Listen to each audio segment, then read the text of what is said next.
iniciar la grabación.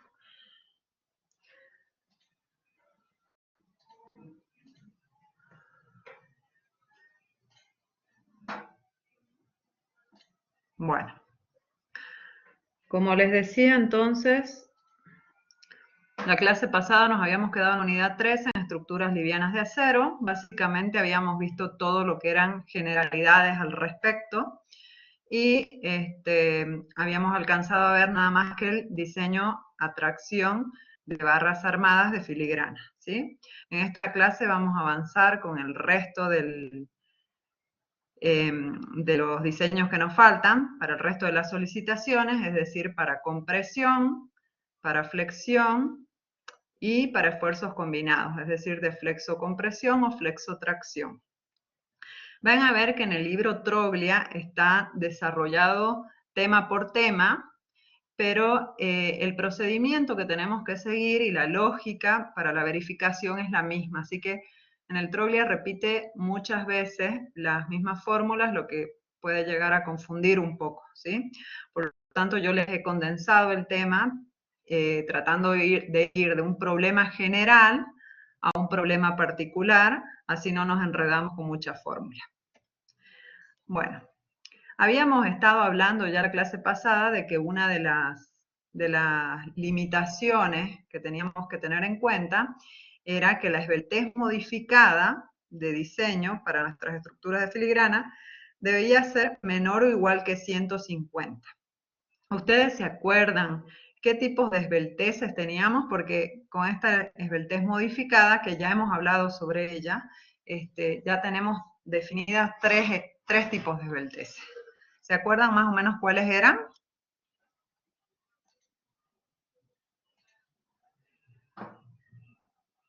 Una es lambda 0, ¿sí? Que era la esbeltez global de la barra, que es K por L dividido el radio de giro. La otra era lambda C, que era la esbeltez reducida, ¿sí? Que es lambda 0 por, no la recuerdo de memoria, pero creo que era 1 sobre pi, como para que más o menos se acuerden de la fórmula, por la raíz de FI sobre el módulo elasticidad, ¿sí? Esta no estoy segura, tendrían que revisarla, pero para que se den una idea más o menos de cuál era la relación entre una y otra. ¿Y la esbeltez modificada cuál era? ¿Quién se acuerda? La vimos la clase pasada.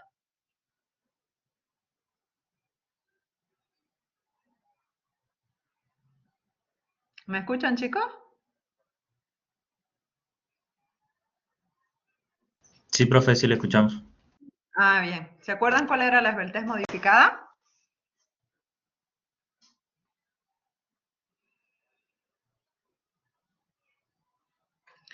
La esbeltez modificada estaba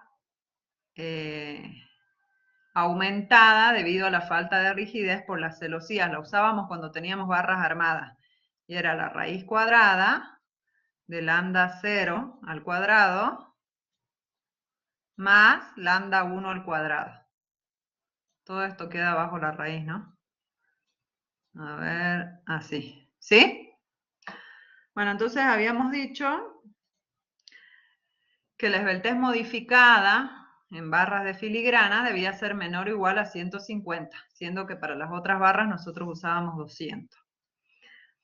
Después, para la determinación del factor de longitud efectiva, K, en pandeo, de barras armadas, podemos usar los mismos procedimientos que nosotros usábamos para las barras laminadas.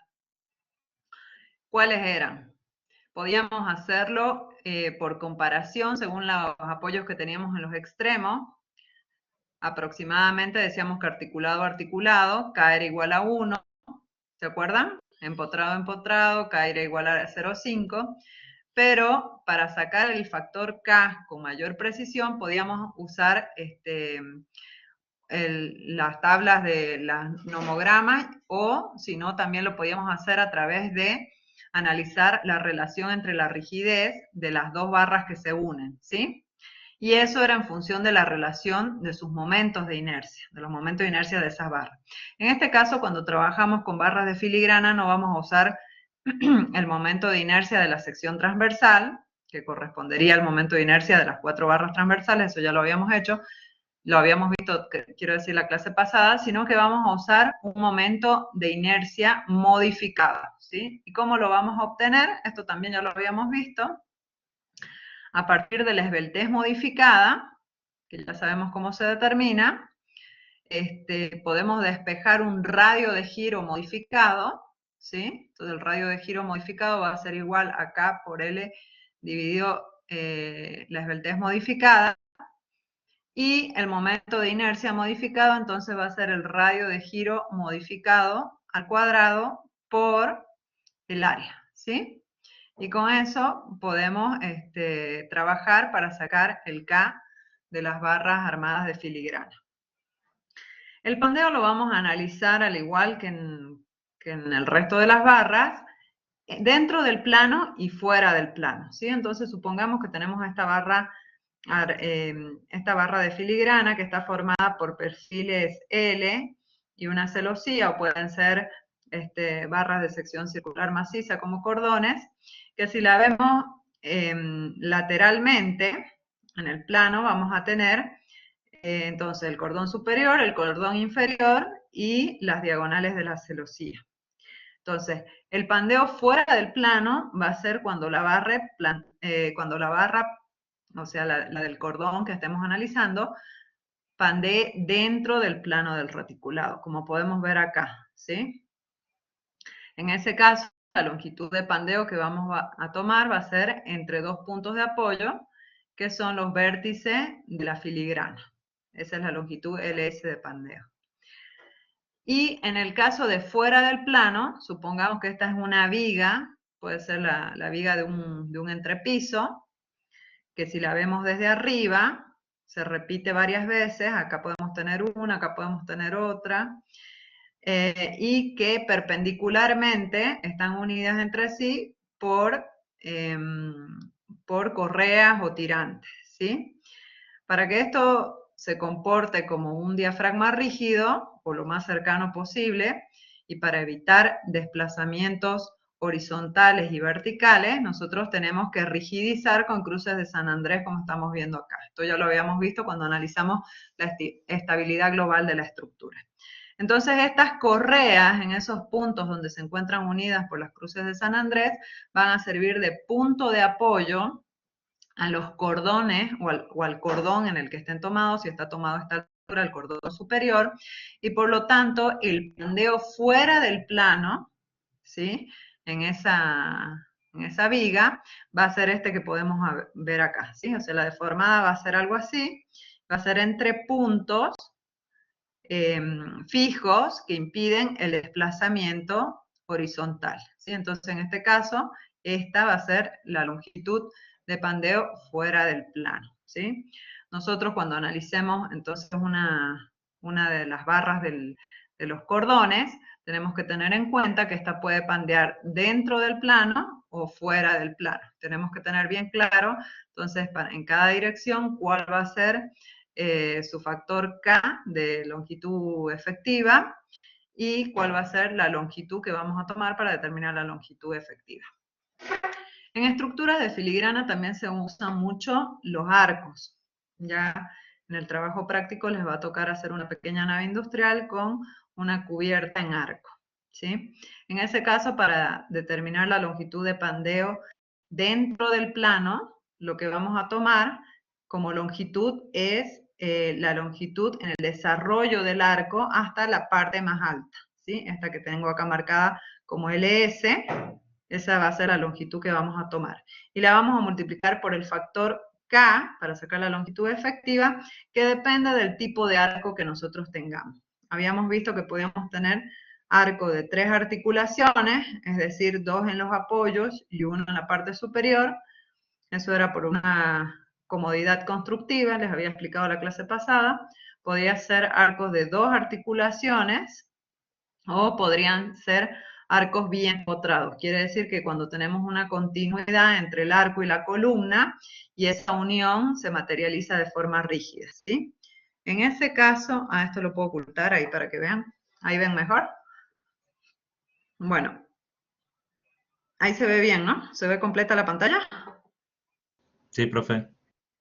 Bueno, en ese caso, el factor K depende de la relación que nosotros tengamos entre la flecha, esta es la flecha, y L, que es la longitud entre apoyos, ¿sí? Entonces, para una relación de flecha sobre luz 0,05, para un arco triarticulado, K va a ser igual a 1,20. Todo esto que hemos visto hasta acá es en cuanto a pandeo global de la estructura, ¿sí? Ahora, en cuanto a pandeo local, si yo analizo el pandeo de una sola de las barras, me puede pandear los cordones o los montantes o diagonales. En el caso de los cordones, K por L va a ser igual a 1 por la separación entre cordones, ¿sí? La separación entre cordones es esta distancia desde acá hasta acá. Y en el caso de los montantes o diagonales, K por L va a ser igual a, acá vamos a tomar 0,85, y L es la longitud de la diagonal, ¿sí? Que sería esta, desde acá hasta acá. Esa es la longitud de la diagonal, ¿sí? Tomamos 0,85, quiere decir que no lo estamos tomando articulado, sino que estamos considerando que esa unión es un poquito más rígida, o sea, no se materializa una unión perfecta ahí, articulada, sino que es un poquito más rígida y hay un poco de transmisión de esfuerzos entre las diagonales y los montantes. En cambio, en el caso de los montantes, sí vamos a considerar como si estuvieran articulados y K vale 1. Bien. ¿Hasta acá tienen alguna duda?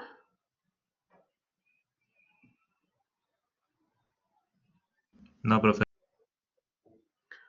Bueno. Entonces habíamos dicho que íbamos a ver el diseño a compresión, a flexión y a esfuerzos combinados, ¿sí? ¿Cuáles son los estados límites últimos que nosotros vamos a tener a compresión?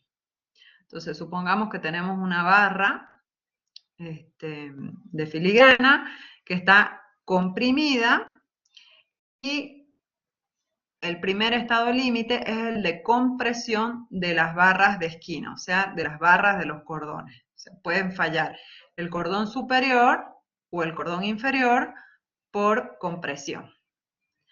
El segundo estado límite es por compresión de las diagonales o montantes. En este caso tengo solamente diagonales, pero podría tener otro diseño de celosía en el que tenga diagonales y montantes, ¿sí? Bueno, también las tengo que verificar como estado límite, ¿sí? Entonces, la falla de los diagonales o de los montantes. Eso en cuanto a compresión. Entonces, yo lo que voy a verificar es que no falle por compresión los cordones, ni los diagonales, ni los montantes. En cuanto a flexión simple, los estados límites últimos son pandeo local de las barras del cordón, de las diagonales y montantes comprimidos, ¿sí? O sea, es lo mismo que tengo por compresión, como esto se va a comportar como un reticulado, de la misma forma, entonces me pueden fallar por compresión los cordones, las diagonales o los montantes comprimidos. El segundo estado límite es el de fluencia de las barras del cordón traccionado, porque al tener un momento, si el cordón superior está comprimido, según este momento, el cordón inferior va a estar traccionado y también podría fallar por fluencia esta barra, ¿sí? Esta verificación se hace cuando la sección no es simétrica respecto del eje de flexión, ¿sí? En este caso, el eje de flexión sería el eje X.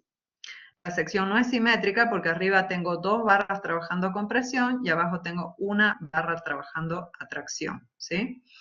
Entonces tengo que verificar a compresión las barras de arriba y a tracción las barras de abajo. Si esta sección fuera simétrica y abajo yo tuviera 2 barras de sección circular maciza de la misma sección que las de arriba, entonces van a estar trabajando al mismo esfuerzo de tracción que estas de compresión, pero la compresión es más desfavorable porque puede fallar por pandeo, que es un fenómeno de inestabilidad elástica, por lo tanto va a fallar a tensiones menores que las de tracción, ¿sí? Por eso en esos casos no hace falta verificar las barras de tracción. En este caso que no es simétrica, sí.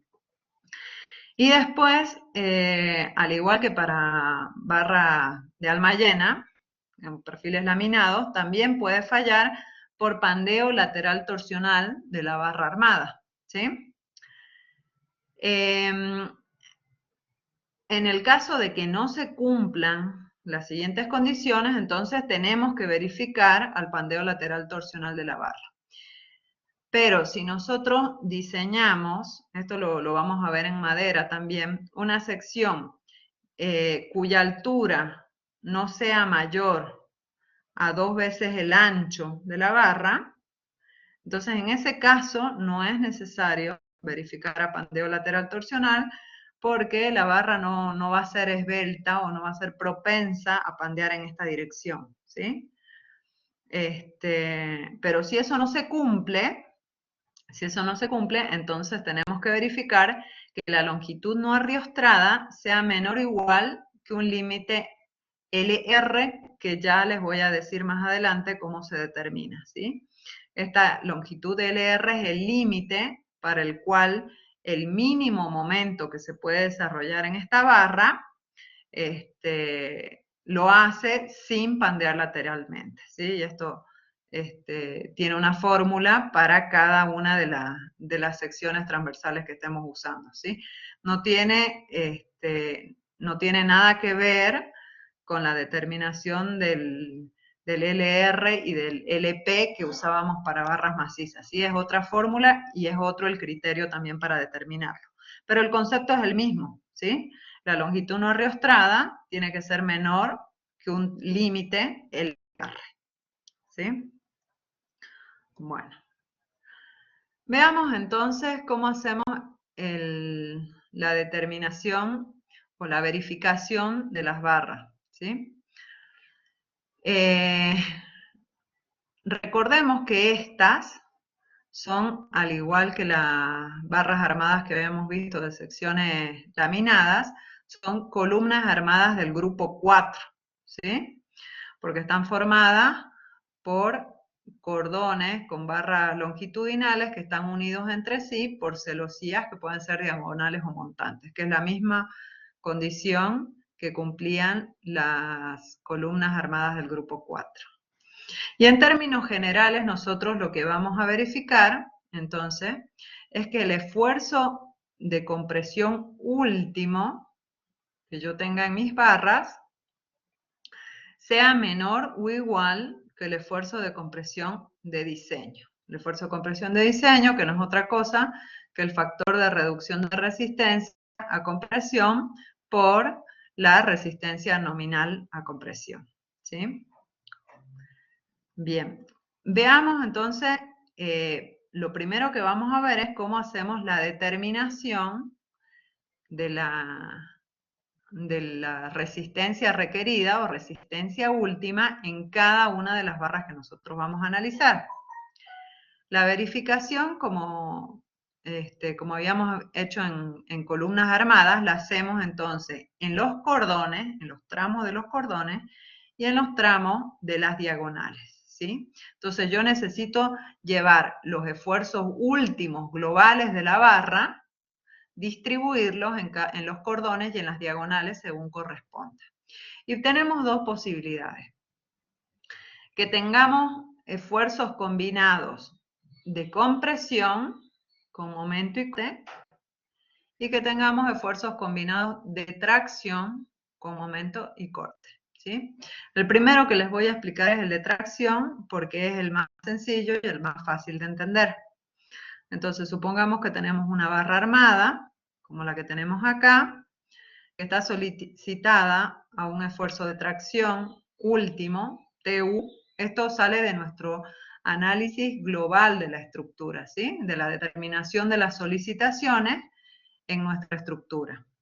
O sea, nosotros cargamos nuestra estructura con las solicitaciones, hacemos las combinaciones de carga mayoradas y del análisis de las solicitaciones sacamos entonces TU, MUI y BUX. A ver, si tengo acá la sección transversal, este va a ser el eje X, este es el eje Y, entonces MUI es el momento alrededor del eje Y, ¿sí? Como lo tengo dibujado acá. Acá estaría rebatiendo la sección transversal. Y BUX es el corte en la dirección de X.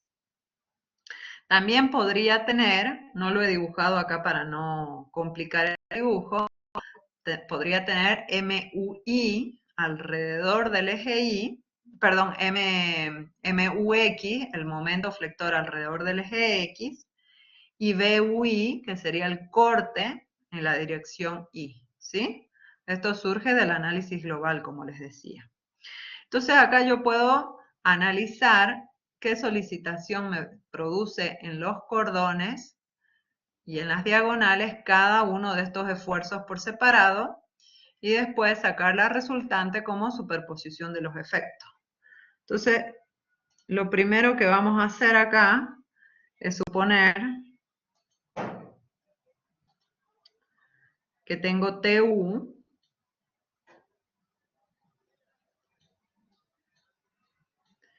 y si yo tengo que distribuir ese esfuerzo entre las 4 barras, ¿cuánto le va a tocar a cada una de ellas?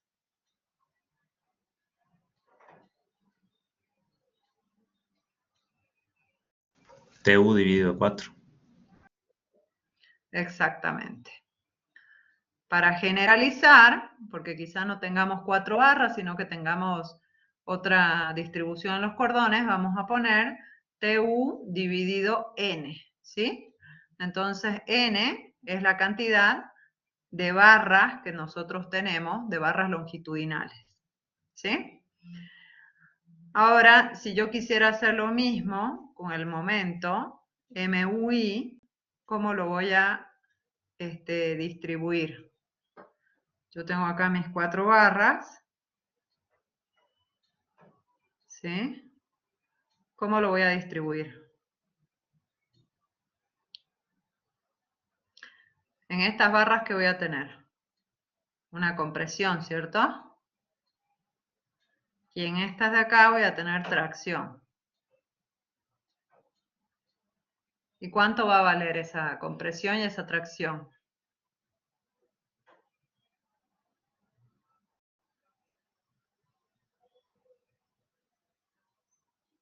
¿Quién me puede decir?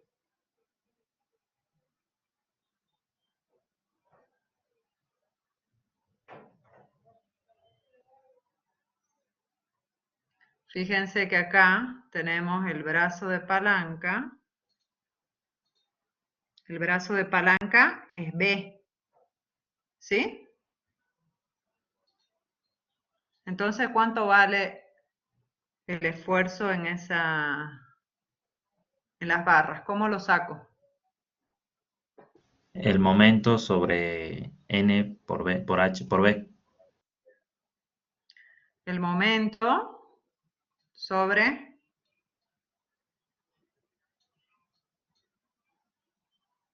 B me da la resultante en cada una, ¿no es cierto?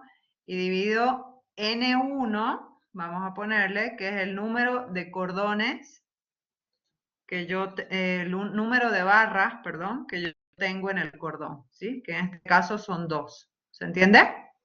MUI dividido B me da una resultante de este lado y otra resultante de este lado. Y divido la cantidad de cordones de barras que yo tengo en el cordón, que es 2 en este caso, le vamos a poner N1. ¿Sí? ¿Se entiende? Entonces, mi esfuerzo de tracción resultante va a ser el que surja de sumar esta en una barra, ¿no? Esta más esta, porque el esfuerzo de corte no me va a producir ni tracción ni compresión en la barra longitudinal, ¿sí? Entonces, fíjense, el esfuerzo de tracción en una de las barras va a ser igual a la suma de esta, que es TU dividido N, más la tracción que me produce el momento, que va a ser MUI dividido B por N1, que es la cantidad de barras del cordón traccionado. ¿Sí? Yo podría tener momento en la otra dirección, como les había dicho, momento alrededor del eje X, entonces quizá una de estas barras estaría más traccionada todavía, porque le tendría que sumar la tracción debido a ese momento. Y sería MUX dividido H, porque en este caso el brazo de palanca va a ser H, y dividido N1, que es la cantidad de barras que yo tengo en el cordón traccionado. ¿Sí? ¿Se entiende hasta ahí?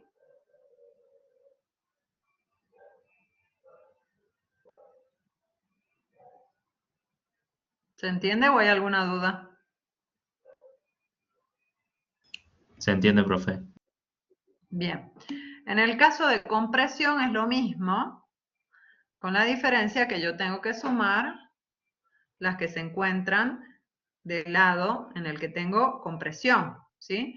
Entonces acá tengo estas que están a tracción, es positivo, TU dividido N, pero le tengo que restar la compresión debido al momento, menos MUI dividido B por N1, ¿sí? Y si tuviera un momento alrededor del eje X, bueno, también le tendría que restar la componente de compresión que tengo debido a ese momento. MUX dividido N1 por H, ¿sí? Esto en el caso de tracción, y acuérdense entonces que estas son solicitaciones debido al análisis estructural que nosotros hemos hecho según las cargas mayoradas. En el caso de compresión, si nosotros tenemos compresión, vamos a tener el esfuerzo de compresión y además va a aparecer un momento de segundo orden debido a ese esfuerzo y un corte de segundo orden debido a ese esfuerzo de compresión, ¿sí? Pero además de esos momentos y ese corte de segundo orden, podemos tener un momento solicitante debido a nuestro análisis estructural y un corte solicitante, ¿sí? Este MSI no se obtiene directamente de la suma de esos momentos. Ya les voy a explicar cómo se obtiene. Sin embargo, este corte sí, este corte se obtiene de la suma del corte solicitante y del corte de segundo orden. Y la distribución es la misma, ¿sí?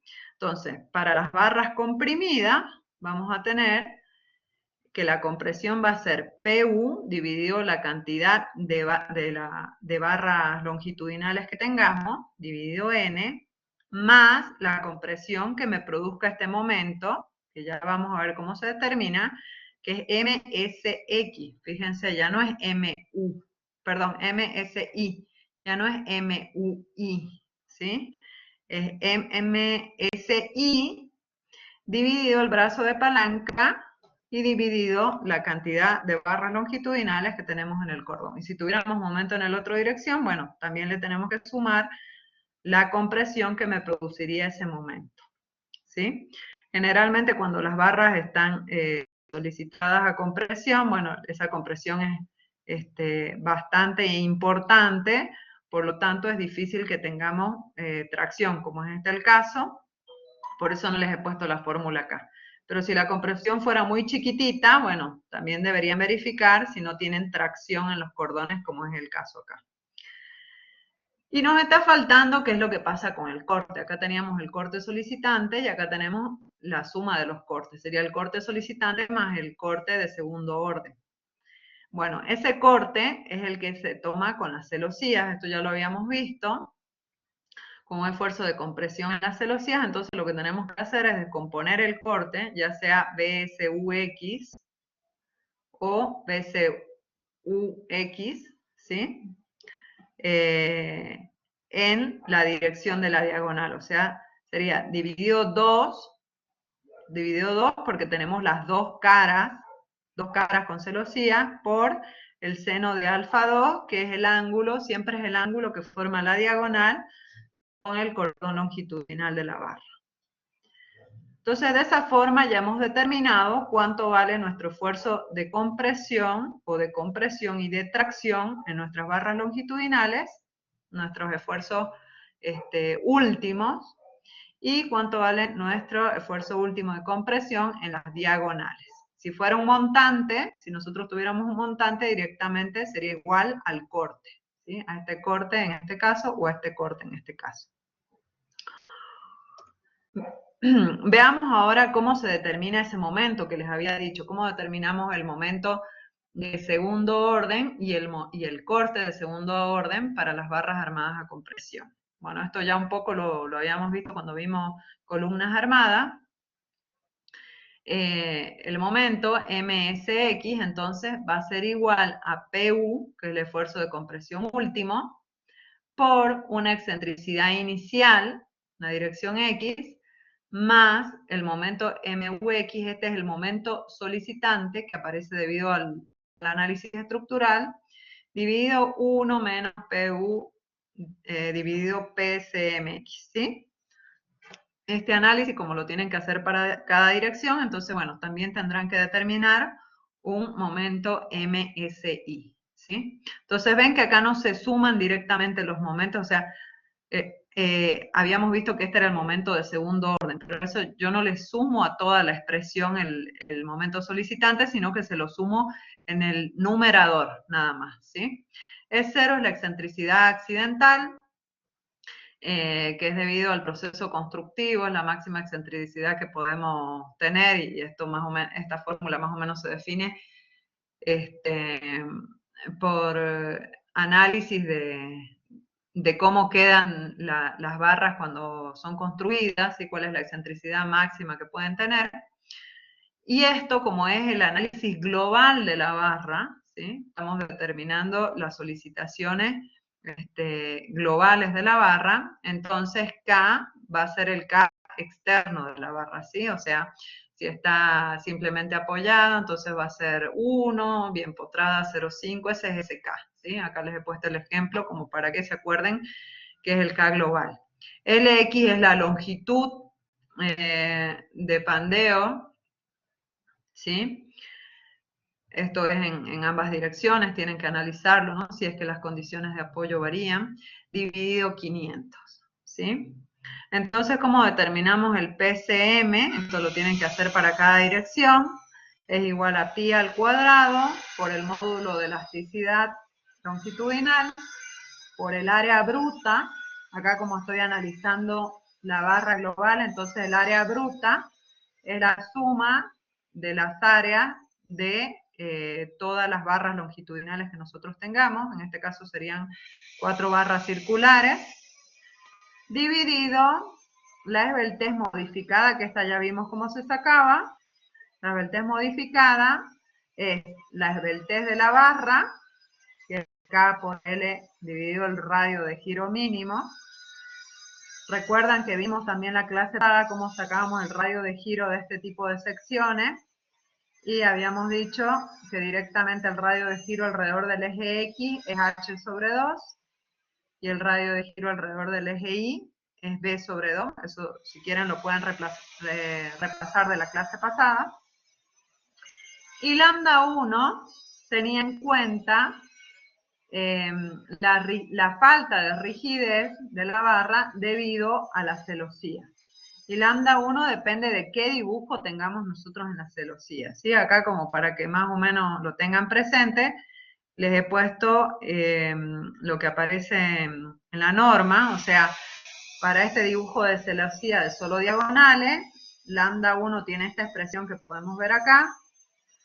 Para este dibujo de diagonales y montantes, lambda 1 tiene esta expresión, y para este dibujo, esta configuración de diagonales y montantes, tiene esta otra expresión, ¿sí? Con eso sacamos lambda 1, y la esbeltez esta modificada, entonces nos va a estar dando mayor que la esbeltez de la barra, que la esbeltez global de la barra, ¿sí? O sea, estas barras, la falta de rigidez de la celosía la vamos a tener en cuenta a partir de la determinación de esta esbeltez modificada, ¿sí? Entonces, una vez que ya tenemos la esbeltez modificada, ya podemos determinar PCM. Una vez que podemos determinar PCM acá, ya podemos determinar esta expresión del momento de segundo orden, ¿sí? Porque PU viene de las solicitaciones que tenemos, la excentricidad también la conocemos, y este es el momento que nosotros tenemos alrededor del eje X debido al análisis global. En cuanto al corte, el corte, como les dije, sí es la suma directa. Fíjense, es la suma del corte último, este es debido al análisis estructural, más un coeficiente beta X por PU. PU lo conocemos, y este beta X surge del efecto de segundo orden, ¿sí?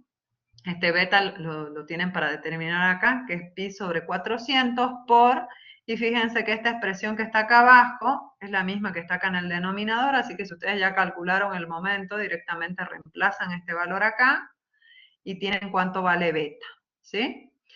Y con eso ya tienen cuánto vale el corte de segundo orden, que es el que les va a estar provocando compresión en las diagonales. El mismo análisis tienen que hacer en la otra dirección, ¿sí? Teniendo en cuenta cuáles son cuáles son sus vínculos extremos para saber cuánto vale K, o la relación entre las rigideces de la viga y la columna, cuál es su LI, porque pueden tener, quizás en la dirección perpendicular, pueden tener alguna barra que les arriostre la columna, entonces la longitud LI puede ser distinta. Y tienen que determinar entonces la esbeltez modificada. Si es que cambia el dibujo de la barra de la celosía en la otra dirección, quizá la esbeltez modificada también se ve afectada, ¿sí? En este ejemplo les he puesto una columna simplemente apoyada, entonces K sería igual a 1, y acá están los radios de giro de la sección transversal, ¿sí? ¿Hasta ahí tienen alguna duda?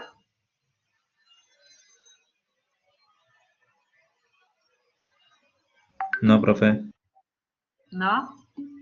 Bien, a ver, no sé, en el chat. No, profe, dice que no. ¿No? Ah, bien, perfecto. Entonces vamos a seguir nomás acá.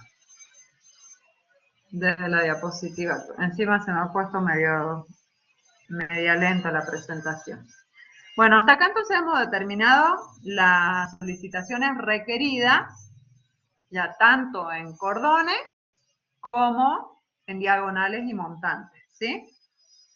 Ahora yo voy a verificar nada más que los diagonales y los montantes. Entonces, ya tenemos esta parte de la ecuación y ahora tenemos que determinar cuánto vale nuestra resistencia de diseño, ¿sí? En general, la resistencia de diseño, ya sea para los montantes o para las diagonales o para los cordones, es el factor de reducción de resistencia a compresión por la resistencia nominal. Y la resistencia nominal es la tensión crítica por el área. ¿Sí? Es una tensión por un área. Nada más que esta es la tensión crítica que tiene en cuenta la posibilidad de pandeo de la barra.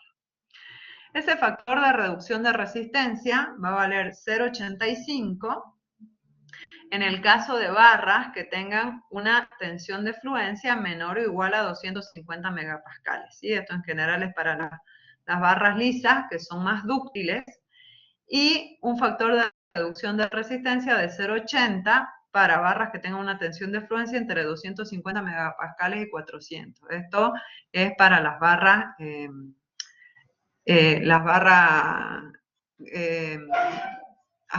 las que usan para hormigón armado, ¿sí? Cuando son soldables.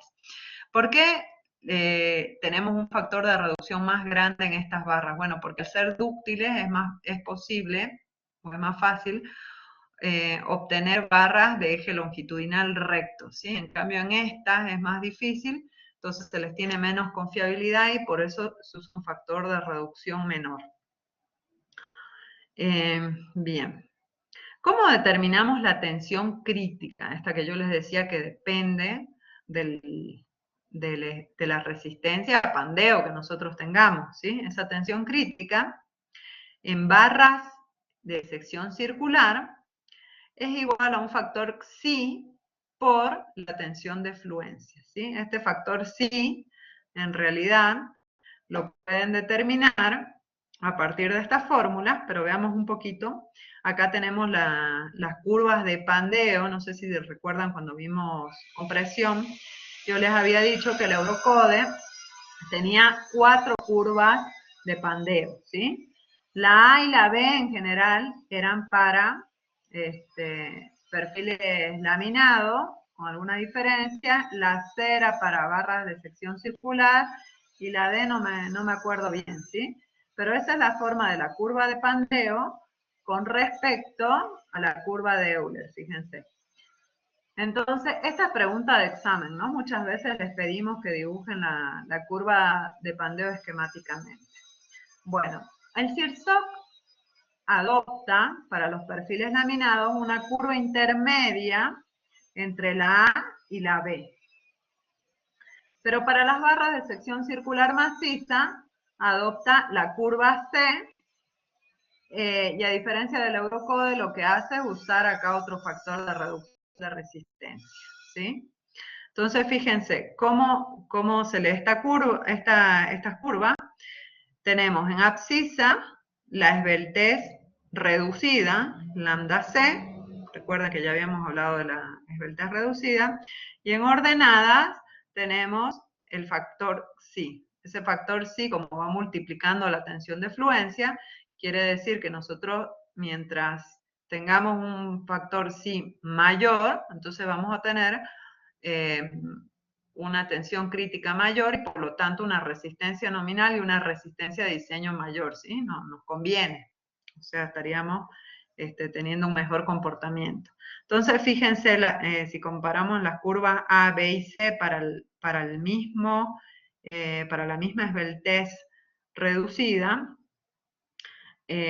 los que están entre la curva A y B, que son los perfiles laminados, tendrían una tensión crítica mayor, ¿sí?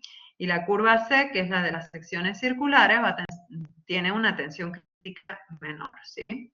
Estos valores de sí están tabulados ahí en el Troglia, pero si ustedes no quieren ir a la tabla, lo pueden sacar directamente con esta fórmula. Fíjense que es 1 dividido delta más la raíz cuadrada, delta al cuadrado, menos la esbeltez reducida al cuadrado. La esbeltez reducida ya sabemos cómo se saca. Ahora de todas formas lo vamos a repasar. Y delta es una expresión que la tienen acá también en función de la esbeltez reducida, ¿sí? Una función cuadrática. Bien, entonces, nosotros vamos a tener que verificar, ya sabemos que tenemos los esfuerzos últimos o requeridos para nuestros cordones o las barras longitudinales de nuestros cordones, y para nuestras diagonales y para nuestros montantes, ¿sí? Entonces, yo voy a verificar ahora, voy a hacer el análisis local de esos elementos. Me voy a fijar primero si mi cordón, o sea, si las barras de mi cordón, cada una de las barras de mi cordón, resiste a la compresión sin fallar, ¿sí? Entonces, si yo voy a analizar la barra del cordón, específicamente en ese caso, acá voy a estar hablando de PU1, que es la solicitación que yo había sacado en la diapositiva anterior, tiene que ser menor o igual que de PD1, que es la resistencia de diseño del cordón, ¿sí? Que es FICE por PN1, que es la resistencia nominal del cordón, ¿sí? O sea, acá le vamos a poner un 1 y acá le vamos a poner un 1, ¿sí? Eso significa que esta es el área de una de las barras del cordón, ¿sí? Ahí no se van a confundir. Entonces, voy a verificar a compresión una de las barras de mi cordón. Entonces, lo primero que tengo que hacer es, igual que antes, sacar la esbeltez reducida. Y la esbeltez reducida, miren, como les había puesto en la primera diapositiva, estaba bien, es 1 sobre pi por la esbeltez.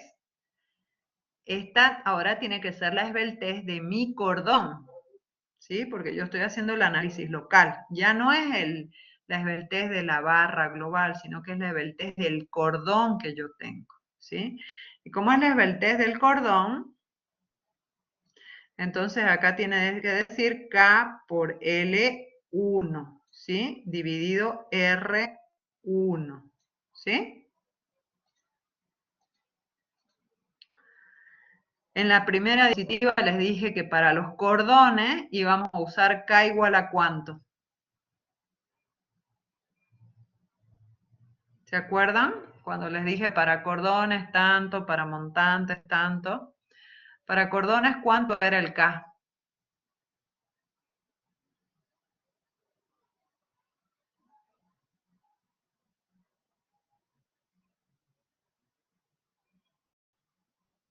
¿Se acuerdan o no se acuerdan? ¿Cuánto valía cuando analizábamos el pandeo de esta en el plano? ¿Sí? Yo les había dicho que el pandeo en el plano era así. ¿Y cuánto valía el K en ese caso? Mírenlo ahí en la deformada, ¿qué les parece? ¿Cuánto vale K? 1. 1, exactamente. Y L1 es la longitud del cordón. O sea, L1 es la distancia, perdón, esa es la distancia esta, ¿sí? L1 del cordón depende de cómo sea, esto traten de imaginárselo esta en perspectiva. Tengo una cara de celosía y esta es la cara perpendicular de celosía, ¿sí? El L1 del cordón depende de que si las celosías coinciden en los vértices o no. En este caso, fíjense que no coinciden y yo tengo una de las celosías que se apoya justo en la mitad de la longitud entre las celosías de la cara perpendicular. En ese caso, L1 vale 0,8 ds. En este caso, además tiene montantes, es el mismo que el caso anterior, pero tiene montantes en esos puntos. En ese caso, L1 vale 0,65 ds. Esa es esta separación entre los vértices de la celosía de la cara que yo estoy analizando. Y si es que coinciden en el vértice como es acá, bueno, ahí sí, L1 es igual a S, ¿sí? Entonces este L1 depende de cómo sea la celosía de mi cara perpendicular. Y R1 es el radio de giro de la barra del cordón, el radio de giro mínimo, ¿sí? Si es una barra de sección circular, bueno, el radio de giro es el mismo en cualquier dirección, así que no hay problema. Pero si yo tengo una sección transversal que está hecha con barras longitudinales de sección L, sería este el caso. Tengo las celosías acá. ¿Sí? En ese caso, ¿cuál va a ser el radio de giro mínimo que yo tengo que tomar en cuenta? Radio de giro va a estar en esta dirección. ¿Sí? Ese va a ser el radio de giro mínimo con respecto a ese eje. ¿Sí? Entonces hay que tener en cuenta qué tipo de barra tengo acá. Si es una sección circular, directamente el radio de giro es D sobre 4, el diámetro dividido 4. Bien, el área, acá les había dicho, porque con esto sacamos la esbeltez, ¿sí? Una vez que tengo la esbeltez, recuerden que acá la tensión que tengo que usar de fluencia depende de si estoy trabajando con una barra lisa o una barra corrugada, ¿no? Saco entonces mi esbeltez reducida, con la esbeltez reducida saco acá Xi, con Xi multiplico por la tensión de fluencia, saco la tensión crítica la multiplico por el área de una de las barras, ¿no? De una de las barras, la que yo estoy analizando. Con eso saco mi resistencia nominal de una de las barras longitudinales, la multiplico por el factor de reducción de resistencia y obtengo mi resistencia de diseño del cordón y ahí verifico, ¿sí? Con esta solicitación que ya la saqué en la diapositiva anterior. Si yo estuviera verificando el cordón, perdón, la diagonal, ahora vamos a borrar, vamos a ver cómo hago para borrar esto. Si este fuera el caso de verificar el cordón, perdón, nuevamente la diagonal,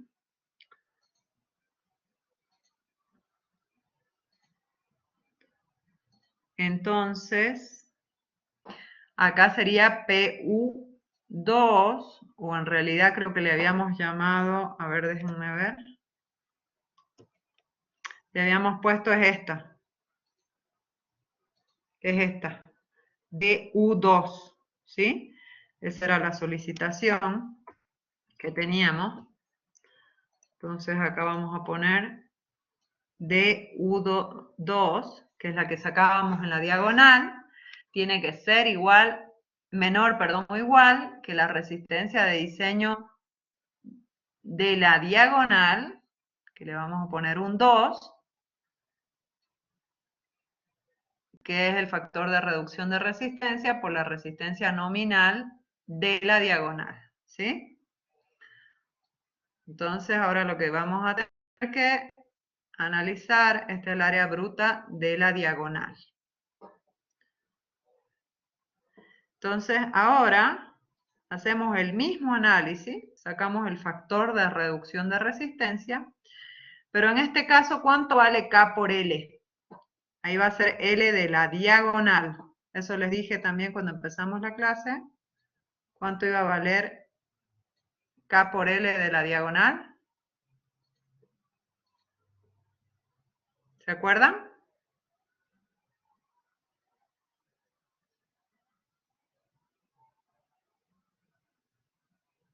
Lo vimos en la primera diapositiva.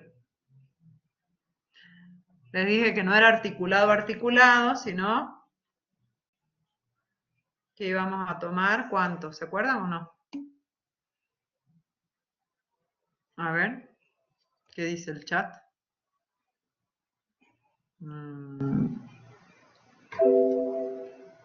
Ah.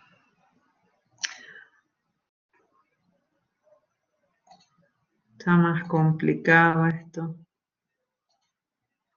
0,85, exactamente. 0,85, ¿sí? Entonces vamos a tomar 0,85 por la longitud de la diagonal, que es esta, ¿sí?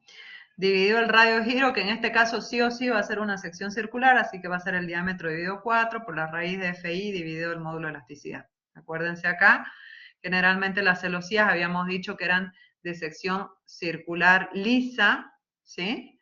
Entonces, lo más probable es que tenga una tensión de fluencia menor a 250 megapascales.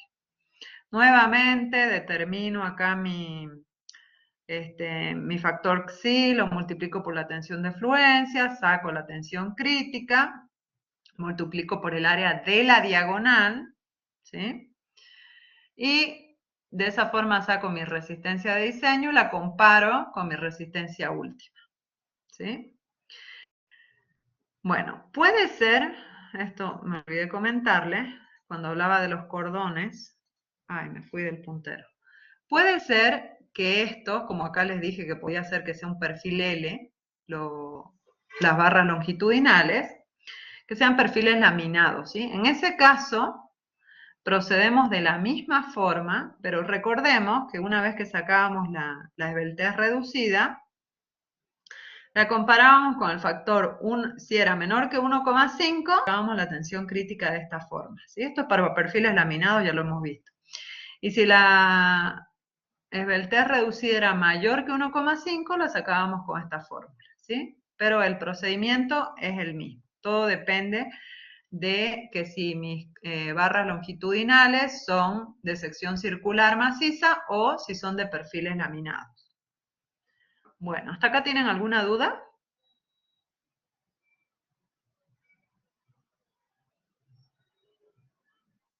No, ¿No? profe. Bueno, seguimos entonces. Entonces, una vez que ya sabemos cómo determinar la resistencia a compresión de nuestros cordones o de nuestras diagonales, en el caso de los montantes es lo mismo, ¿no? Nada más que la longitud del montante, bueno, va a ser la altura de la viga. El K creo que es 0,85 también, y es lo mismo, es exactamente lo mismo. Entonces, una vez que ya sabemos cómo determinar la resistencia de diseño a compresión de nuestras barras, lo que podemos hacer es tener en cuenta que para la resistencia de diseño a flexión, para cada uno de los estados, va a ser el máximo momento que nos permita obtener la barra antes de pandear los cordones, ¿sí? Entonces, por ejemplo, para el estado límite de pandeo local del cordón, lo vamos a sacar según las barras comprimidas. Entonces, supongamos que tenemos esta sección y que está solicitada a flexión. Entonces, ¿cuál es la máxima flexión o cuál es nuestro momento nominal? Lo vamos a obtener a partir de la máxima compresión que podamos obtener en las barras. ¿Y cuánto es esa compresión? Es la tensión crítica, que ya sabemos cómo sacarla, la vimos recién, por el área de una de las barras, voy a tener la máxima fuerza en una de las barras, ¿sí? Si lo multiplico, eso es lo que tengo acá. Esto es una fuerza en una de las barras del cordón. Si lo multiplico por N1, que es la cantidad de barras del cordón, en este caso fíjense que son 2, voy a tener la fuerza resultante del cordón. Y para que sea momento, esa fuerza la tengo que multiplicar por H, que es el brazo de palanca. Entonces acá tengo el momento nominal, ¿sí? Que multiplicado por el factor de reducción de resistencia con presión, porque es por compresión de las barras, voy a tener el momento de diseño por compresión alrededor del eje X, ¿sí? Pero podría ser que lo tuviera que analizar alrededor del otro eje, bueno, sería lo mismo, ¿no? Sería la tensión crítica por el área de una de las barras, por N1, que es la cantidad de las barras del cordón, en este caso serían las otras dos, y ahora el brazo de palanca sería B, que es el ancho, ¿sí? Por el factor de todo esto me da el momento nominal alrededor del eje Y, por el factor de reducción de resistencia me da el momento de diseño. Recordemos que los factores de reducción pueden ser 0,85 o 0,8 dependiendo del tipo de barra que estemos usando. En el caso del estado límite de pandeo local de las diagonales, el máximo corte que vamos a poder soportar viene a partir de la máxima compresión que pueda soportar una de las diagonales. ¿Sí? El esfuerzo de compresión en una de las diagonales va a ser el área de la diagonal por la tensión crítica. Eso me va a dar una fuerza, que es el área de la diagonal por la tensión crítica. Pero como tengo dos caras de celosía, ¿sí? Entonces en ese caso lo tengo que multiplicar por 2. Esto lo estoy haciendo específicamente para secciones rectangulares, ¿no? Si fueran secciones triangulares, ustedes tienen que hacer el análisis que corresponda. Por 2, porque son dos caras de celosía. Y para sacar la componente vertical, que corresponde al máximo corte que vamos a poder soportar, tenemos que multiplicar por el seno de alfa, ¿sí? Por el seno de alfa, todo esto, entonces es el corte de nominal, que multiplicado por el factor de reducción de resistencia, también a compresión, porque es por compresión de esta barra, va a ser igual al corte de diseño de la diagonal. ¿Sí? Después tenemos el estado límite de fluencia del cordón traccionado. O sea, cuál es el máximo momento que yo puedo obtener debido a las barras correspondientes actuando a tracción. Y el análisis es el mismo, pero ahora estas barras, si fallan por tracción, va a ser por fluencia, ¿sí? Entonces va a ser el área de una de las barras por la tensión de fluencia, me va a dar la máxima fuerza que pueda aguantar una de las barras. Por N2, que es la cantidad de barras que yo tengo en el cordón, voy a tener la resultante atracción, ¿sí? Por H, que es el brazo de palanca, voy a tener el momento nominal alrededor del eje X, y por el factor de reducción, atracción, ¿sí? Recordemos que el factor de reducción de resistencia a tracción es de 0,9. Y el mismo análisis podemos hacer si tuviéramos momento, o tuviéramos que verificar momento en la dirección perpendicular. Con respecto al estado límite de pandeo lateral torsional, dijimos que si la altura de la viga era menor a 2 veces el ancho de la viga, no hacía falta verificarlo, pero nos había quedado pendiente acá de que si no cumplimos con esa condición geométrica, que es lo más recomendable, digamos, evitarse la verificación a pandeo lateral torsional, pero si no cumplimos con esa condición y necesitamos hacer una viga de mayor altura, entonces tenemos que verificar que la longitud no arriostrada sea menor que un límite LR, que nos había quedado pendiente, no habíamos definido, y ese límite LR es igual a 150 por CB. CB, recuerden, ya lo habíamos visto cuando vimos perfiles laminados, es un factor de corrección debido al diagrama de momento, ¿sí? Por B, que es el ancho de la viga, por la raíz del módulo a torsión de la sección, que esto lo pueden encontrar en el Trollia, cómo se determina el módulo a torsión de las secciones estas armadas, por el área bruta, acá es el área bruta, quiere decir que es el área de las 4 barras longitudinales, el área bruta total, dividido MDI, donde MDI, ¿sí?, es el mínimo valor entre la resistencia, entre el momento de diseño por compresión de las barras comprimidas y el momento de diseño por tracción de las barras traccionadas, ¿sí? O sea, ese límite está en función del menos resistente, digamos, o del momento de diseño, del menor de los momentos de diseño que nosotros podemos obtener de la resistencia de estas barras a tracción o de la resistencia de estas barras a compresión. ¿Se entiende hasta ahí? Sí, profe. ¿Sí? ¿No tienen ninguna duda?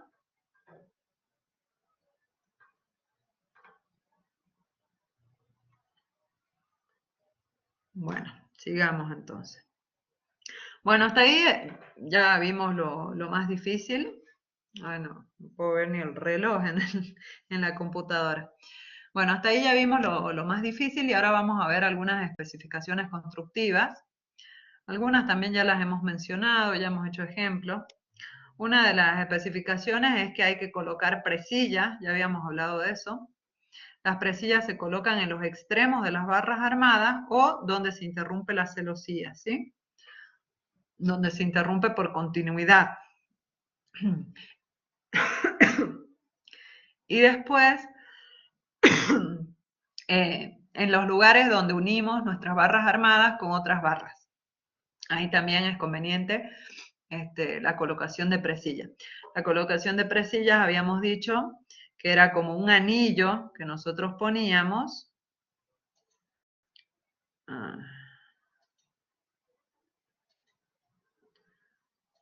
Quería buscar a ver si tenía para hacer formas geométricas acá, pero no lo estoy encontrando.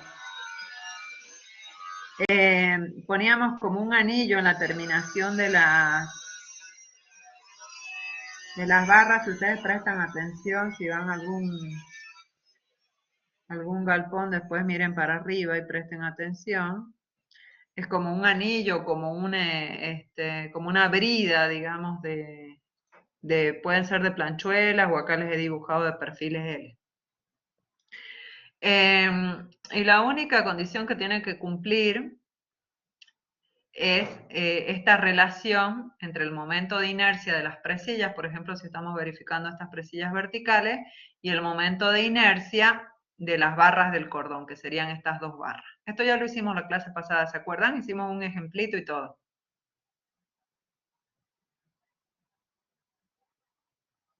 Sí, profe. ¿Sí? Bueno, entonces, como repaso nomás, el momento de inercia de la presilla, en este caso es una planchuela que se ha puesto, miren, de sección rectangular. Entonces, el momento de inercia de esta planchuela sería el espesor, que es base, por altura al cubo, sobre 12, en el momento de inercia respecto del eje X. S es esta separación entre los vértices de la celosía.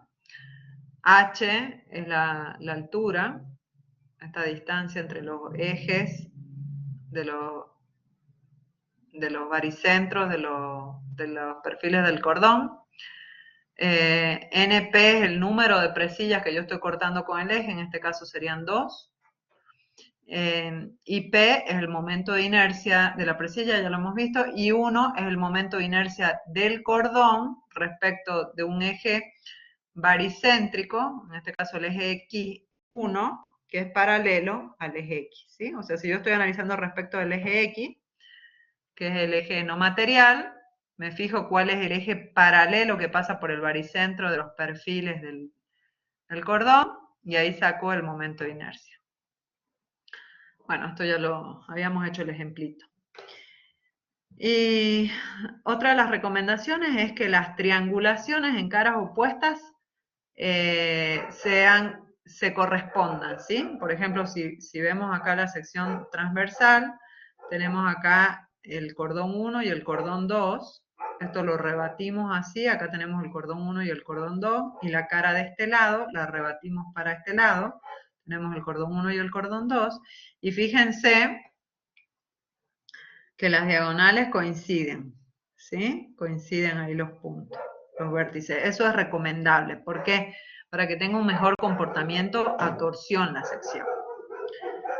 Después los ejes de las diagonales y los cordones se deben cortar en un punto. Sobre esto ya habíamos hablado.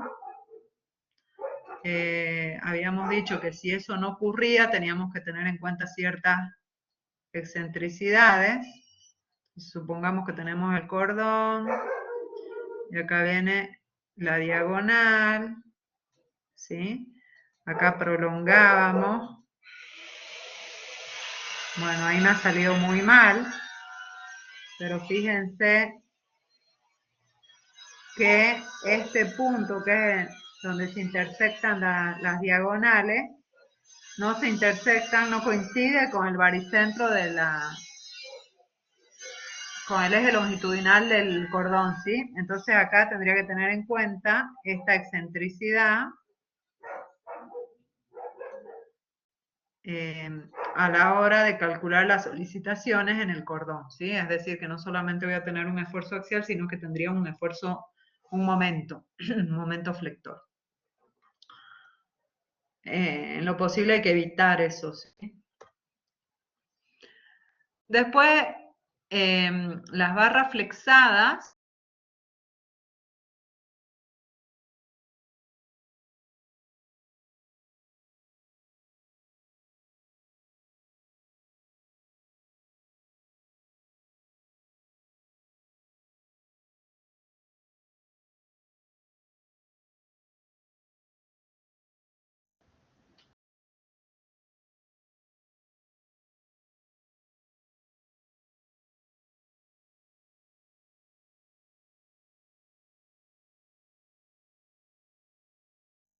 Profe, no se le escucha. ¿no?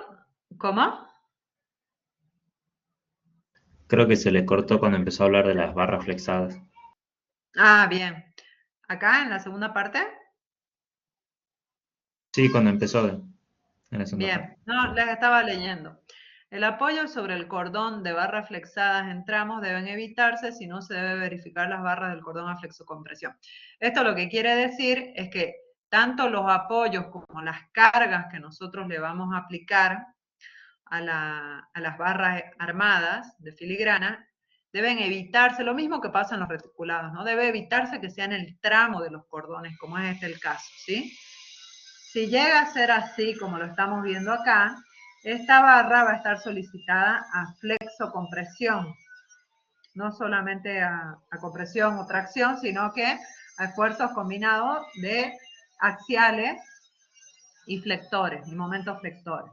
En ese caso, entonces, esa barra se debe diseñar a flexocompresión o flexotracción según corresponda, y se debe verificar la ecuación de interacción. Lo mejor es evitar esto, y para evitar eso podemos reforzar acá en esta zona, podríamos poner, por ejemplo, una presilla ahí, ¿sí? Que coincida justo con el apoyo, entonces nos evitamos ese problema.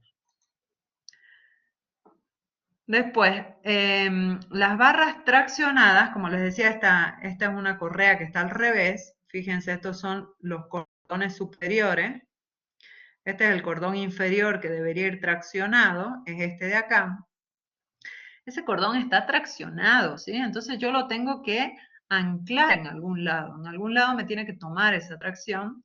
Entonces, no es correcto terminarlo como está terminado acá en la foto, sino que esa barra se debe prolongar y debe terminar en la parte superior en el apoyo, ahí soldada o de alguna manera tiene que estar vinculada, ¿sí? Entonces, de esa forma, yo sí tengo anclada la barra inferior, que es la traccionada. Esos errores suelen suceder en barra de sección triangular. Bien, ¿hasta ahí tienen alguna duda?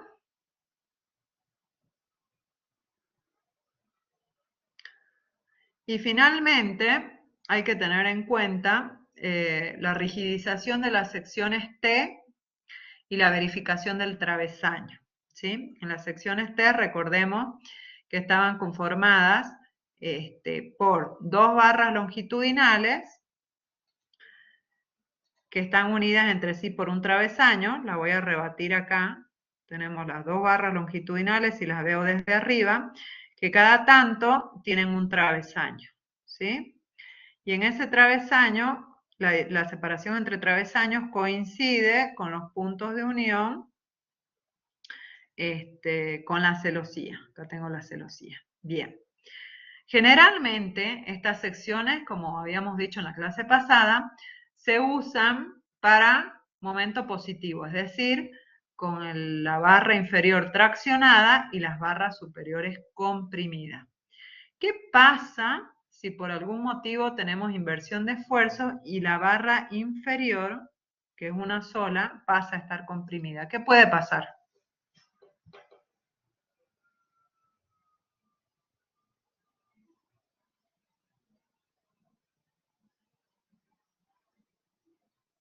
¿Puede repetir la pregunta, profe? Sí, generalmente dijimos que estas secciones están diseñadas para trabajar a momento positivo, es decir, que las barras superiores van a estar comprimidas y la barra inferior va a estar traccionada. Pero si nosotros llegáramos a tener inversión de solicitaciones, es decir, un momento negativo, la barra inferior pasaría a estar comprimida.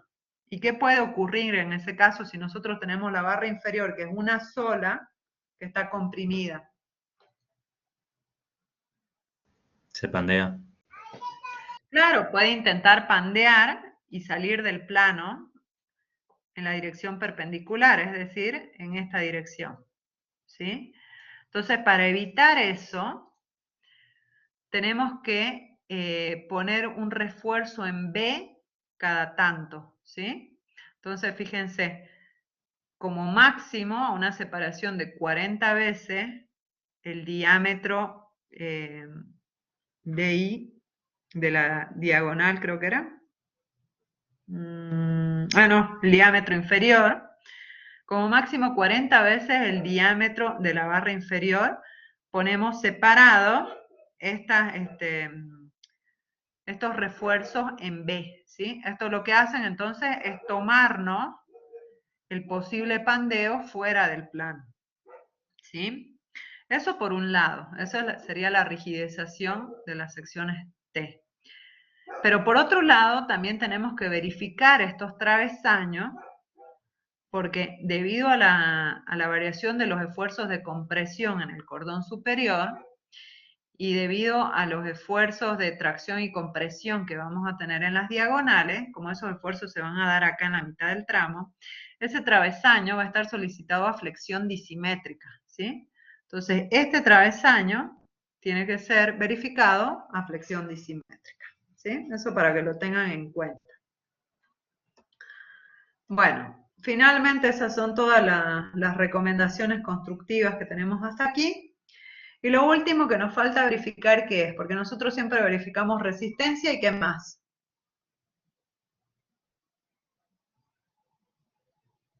Deformaciones.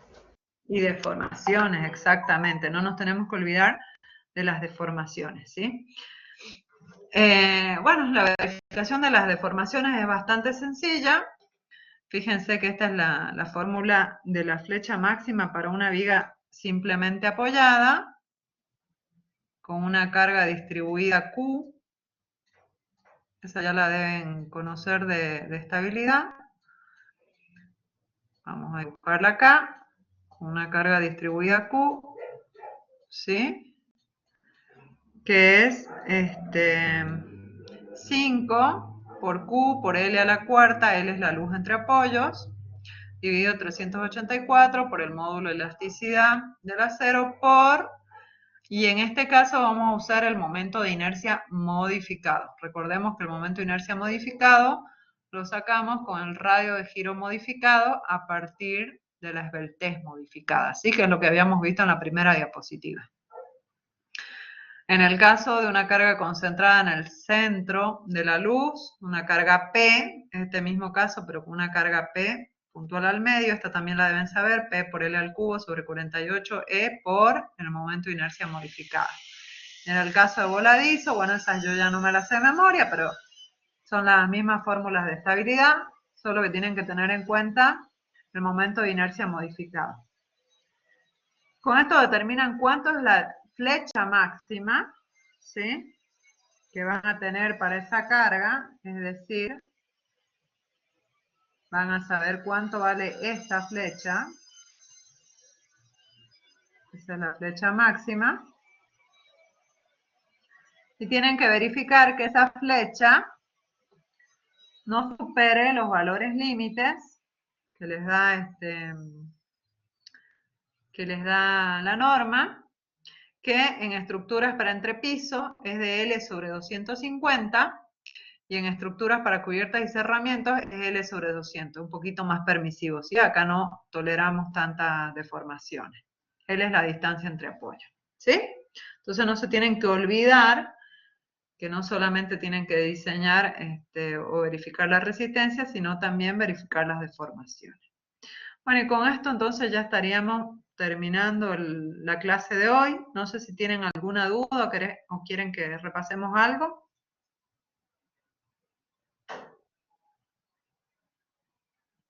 No, profe, ninguna. Bueno, perfecto, entonces. Con eso ya estaríamos terminando.